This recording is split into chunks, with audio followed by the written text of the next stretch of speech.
సంగారెడ్డి జిల్లాలో పొగమంచు కమ్మేసింది. ఉదయం 9 గంటల వరకు పొగమంచు వీడడం లేదు. గత 2 రోజులతో పోలిస్తే చలి కొంత మామూలుగానే ఉన్నా పొగమంచు ఎక్కువైంది. హైవేలపైన ముందు వస్తున్న వాహనాలు పూర్తిగా కనిపించడం లేదు. చలికాలం ప్రారంభమైనప్పటి నుంచి సింగిల్ డిజిట్ టెంపరేచర్ కంటిన్యూ అవుతూ వస్తుంది. గత రాత్రి నుంచి చలి తీవ్రత సాధారణంగానే ఉన్నా పొగమంచు పెరిగింది. ఇక మరింత సమాచారం మా ప్రతినిధి శ్రీధర్ అందిస్తారు. Sridhar, over to you. Sangareddy జిల్లాను పొగమంచు కమ్మేసింది. మొత్తం సంగారెడ్డి జిల్లాలోని హైవేల పైన ప్రస్తుతం పరిస్థితి ఇది. ఇటు సంగారెడ్డి కావచ్చు, మెదక్, సిద్దిపేట 3 జిల్లాల్లో కూడా పొగమంచు కమ్మేసింది. గత నెల రోజులుగా అత్యల్ప ఉష్ణోగ్రతలు నమోదవుతున్నాయి సంగారెడ్డి జిల్లాలో. ఈరోజు కొంత చలి తీవ్రత గతంతో పోలిస్తే మామూలుగానే ఉన్నప్పటికీ, మోస్తారు చలి ఉన్నప్పటికీ ప్రస్తుతం పొగమంచు మాత్రం ఈరోజు పొగమంచు భారీగా కమ్మేసింది. తెల్లవారుజాము నుంచి ఇప్పటివరకు కూడా హైవేలపైన 9-10 వరకు కూడా సూర్యోదయం కాలేదు. దాంతోపాటు ఇటు పొగమంచు వీడడం లేదు. దీంతో హైవేలపైన ప్రయాణిస్తున్న వారు ఇబ్బందులు పడుతున్నారు. ప్రస్తుతం ఆ హైవే పైన ప్రస్తుతం చూడొచ్చు, అయితే పూర్తిగా పొగమంచు కమ్మేసుకుంది. హైదరాబాద్ వెళ్ళేవారు కావచ్చు, ఇతర ప్రాంతాలకు వెళ్ళేవారంతా వాహనాల రద్దీ పెరుగుతుంటుంది. ప్రస్తుతం మంచు వీడలేదు.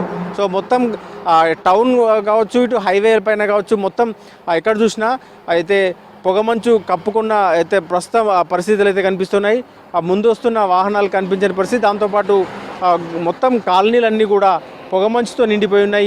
ఇళ్ళ వద్ద కూడా పొగమంచు కనిపిస్తూ ఉంది. పూర్తిగా అయితే పలు ఇటు నగర శివారులో ఉన్నటువంటి కాలనీలన్నీ కూడా పొగమంచుతో కప్పేసినటువంటి దృశ్యాలే కనిపిస్తూ ఉన్నాయి ఎక్కడ చూసినా.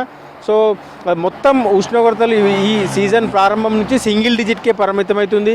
దాదాపు ఇటు అత్యల్ప ఉష్ణోగ్రతలు కోహిర్లో 4.5 డిగ్రీల ఉష్ణోగ్రతలు నమోదై అత్యంత చలి ప్రాంతంగా కోహిర్ ప్రాంతం రికార్డులో ఉంది. రాష్ట్రంలోని అత్యల్ప చలి ప్రాంతంగా నిలిచింది. కానీ ఈరోజు కొంత చలి తీవ్రత నిన్న మొన్నటితో పోలిస్తే 2-3 డిగ్రీల ఉష్ణోగ్రతలు పెరిగింది. కొంత చలి తీవ్రత నిన్న మొన్నటితో పోలిస్తే కొంత మామూలుగానే ఉంది.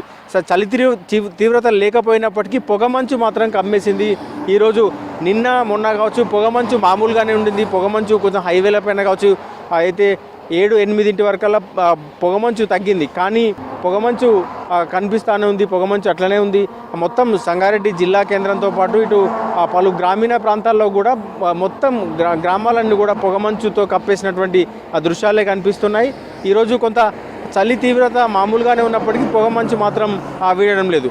సో మొత్తం జిల్లాలో అత్యల్ప ఉష్ణోగ్రతలు నమోదవుతున్న కోహిర్ కావచ్చు, సంగారెడ్డి జిల్లాలోని కోహిర్ కావచ్చు, జరాసంగం కావచ్చు, జైరాబాద్ నియోజకవర్గంలోని పలు ప్రాంతాలు, నారాయణఖేడ్ నియోజకవర్గంలోని పలు మండల కేంద్రాల్లో కూడా, గ్రామీణ ప్రాంతాల్లో కూడా అత్యల్ప ఉష్ణోగ్రతలు నమోదవుతూ వస్తున్న ఈ సీజన్లో ఈరోజు కొంత చలి తీవ్రత మామూలుగానే ఉంది.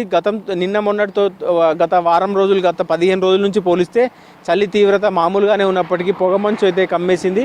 ఇటు మెదక్ జిల్లాలోని ఇటు పలు మండలాల్లో కూడా మొత్తం చలి తీవ్రత అయితే కొంత మోస్తారుగానే ఉంది. 2-3 డిగ్రీల ఉష్ణోగ్రతలు గత రాత్రి పెరిగి కొంత చలి తీవ్రత రిలీఫ్ అయితే ఉంది. అత్యల్ప ఉష్ణోగ్రతల నుంచి చలి తీవ్రత నుంచి కొంత ఉపశమనం లభించింది జిల్లావాసులకు. కానీ పొగమంచు మాత్రం వీడడం లేదు. ఈరోజు తెల్లవారుజాము నుంచి అయితే పొగమంచు కంటిన్యూస్గా ఉంది. కంటిన్యూస్గా ఇప్పుడు 9:30-10 అవుతున్నప్పటికీ ఇప్పుడిప్పుడే సూర్యోదయం అవుతున్నప్పటికీ బయటకు వస్తున్నప్పటికీ పొగమంచు మాత్రం వీడడం లేదు. దీంతో హైవేల పైన ప్రమాదాలు కొనసాగుతున్నాయి. జిల్లా వ్యాప్తంగా కూడా ప్రధాన హైవేలపైన పొగమంచు కారణంగా జాగ్రత్తగా వాహనాలు ప్రయాణించాలంటూ కూడా అధికారులు సూచిస్తున్నారు. ఓవరాల్గా ఉమ్మడి మెదక్ జిల్లా వ్యాప్తంగా చలి తీవ్రత కొంత తగ్గినప్పటికీ పొగమంచు మాత్రం వీడడం లేదు. కెమెరామెన్ రాజుతో శ్రీధర్, విష్ణు, సంగారెడ్డి నుండి.